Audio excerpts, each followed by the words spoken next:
এদিকে আয়।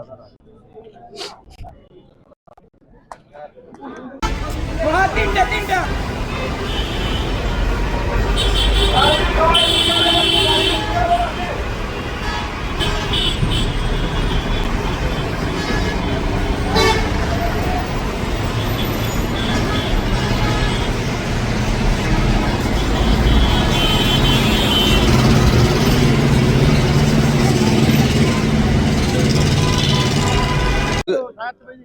সাভারের বিএনপি নমিনি ডক্টর দেওয়ান মোহাম্মদ সালাউদ্দিন বাবুর নেতৃত্বে আমাদের এখান থেকে 100-র উপরে গাড়ি যাচ্ছে এবং টোটাল সাভার থেকে 20,000-এর উপরে লোকজন অলরেডি ঢাকাতে পৌঁছে গেছে গত রাত এবং সকালের ভিতরে।